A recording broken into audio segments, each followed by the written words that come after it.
So this is the classroom at Star this week. We're on the back of an astral projection course with Jade Shaw. I know she's got a channel on YouTube. I'll see if I can link it below. I need her permission to do that first. But it's Jade Shaw, if not, if you want to go and look for it yourself. And now we're going into the Spotlight Challenge, where you can see the stage behind me. We're going to go into a very small, unique group, 1 to 6, where we focus on the individual attention of the student. So we're going into this. There is a class that runs alongside this, which is also a Spotlight in entrancement work. And that class is led by my colleague, Sheila French.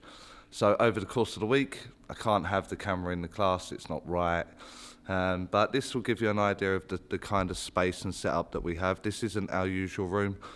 This is the ballroom of the Grand Hotel. And we've put dividers up because it's a big old room, but it is definitely very old school, I think you'll agree. Very art decor. It's the only ballroom in the country, I believe, that has the sprung floorboard for the ballroom. Developed in early 1900s, I think it's 1909. There is a signpost outside that I can go and read or maybe show you on camera. Let me give you a look out the window, give you an idea of the scene here. Let me adjust the light for you. There you go. And that's out the side window here that we can see. Beautiful. So as you can see, we get to work in a beautiful part of the country this year. This is in Folkestone in Kent. For all details, you can go to chaz.kelly for more information on me and my teaching down here. Let me adjust that for you so it don't blow out. So what I wanted to focus on today, let me stay in the light and then I'll adjust the ND filter in a moment for you. So what I wanted to focus on today is I get a lot of questions on the channel about guides. And there's a walk round for this, so we place too much emphasis on the name, who they are, what they did when they were here, and I actually want to go through that process because it actually means nothing if you're not getting it right or your mediumship is not hitting the mark. It's irrelevant. So let's have a new idea, a new approach, and hopefully you'll understand why I'm saying what I'm saying. So we've all had that student, that person, that in the circle, whoever it'll be that's learning mediumship. And we've all had that one that's had the best medium in the class. You know, maybe they're working with Jesus as a very poor example, or someone that's famous for their attributes in mediumship. And then when we go to have like a practice run or a practice reading, they're so far off the mark and nothing's really happening. And it's because all the emphasis is on their guide, who the guide was, what the guide's about, the story of the guide, yet their mediumship is not delivering. They're not accurate, they're not hitting the mark, and it's so far from the truth that it doesn't really ring a bell, and you've completely lost interest and the reading's coming to an end because it's about to fail. So I think someone needs to say it. I think someone's got to highlight the problem. We don't care who the guide is. We don't care who your guide is or what your guide's done or what your guide's about. Because your guide is your guide, your relationship with your spirit team is your relationship with your spirit team. It's not for anybody else but you. And the reason for this is because the imagery and the sensitivity that you are going through when you are developing a relationship for the spirit world is one that puts your mind at ease, puts your mind in a state of comfort. So some of you may want me to term that as a protective attribute or safety of mind, but actually it's just for the comfort. The process is here. I need to be listening to said person, and as that information comes in, I need to be trusting this element as it's coming into my mind. So that may be of a biblical background, a priest, a Native American, a Oriental man, whatever it is because of your upbringing, your social conditioning, and what you have gone through. The label, the name, the story that goes with this guide is solely for you.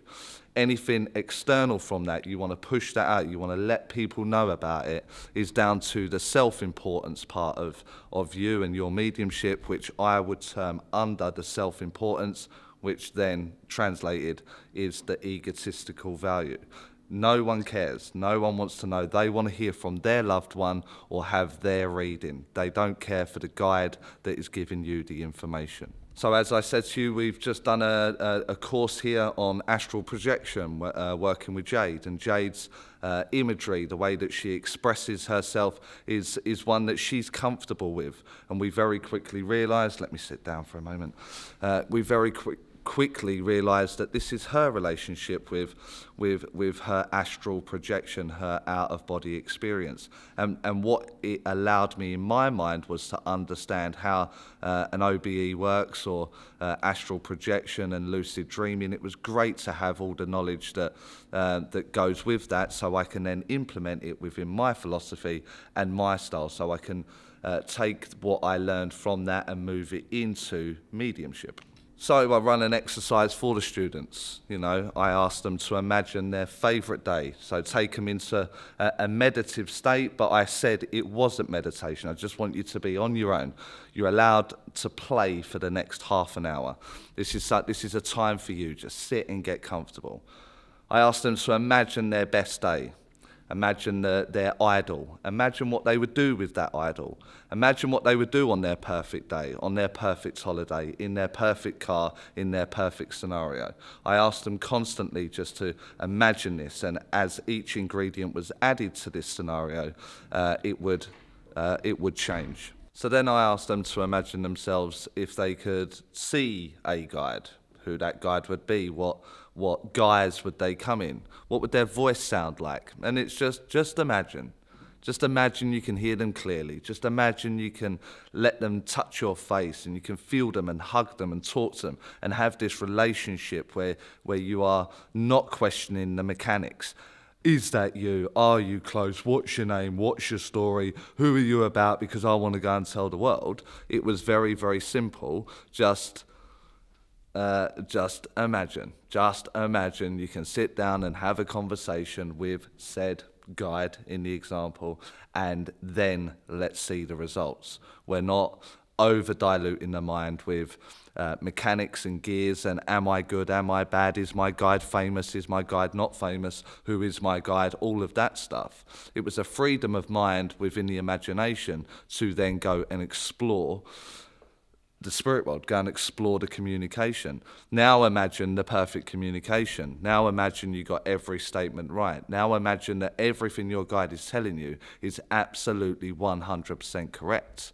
Then maybe people will go, who is your team? What is your guide? What are they about? What's their story? Because you're accurate, you're good at what you do, rather than I'm working with fill in the blank, I'm amazing, they're amazing, we're good, and then getting everything wrong. So it's only a short video because I am away at the moment, and I am currently just in a break recording this to go up in my absence because there's no backlog there. Lets you see the school. But try and release your mind. Try and release the restrictions you are placing on it. Does it matter where it's coming from if it's all correct? And in that process, you can learn to trust and get more from your mediumship. We had a student, we run another exercise where we role played the problem, so we had students as guides, and try and understand the relationship problems that we're having. And it may be that you're just keeping them too far away. Maybe you aren't trusting what they're doing, or you're questioning everything they're saying. So the purpose of the exercises are to give a freedom of the mind, stop the dilution with the things that don't actually matter, and you will see an improvement to your mediumship. So for now, I know it's just a short one, but it will keep you occupied for a little while I get the teaching done here and then get back on schedule with new content. So as always, thanks for watching.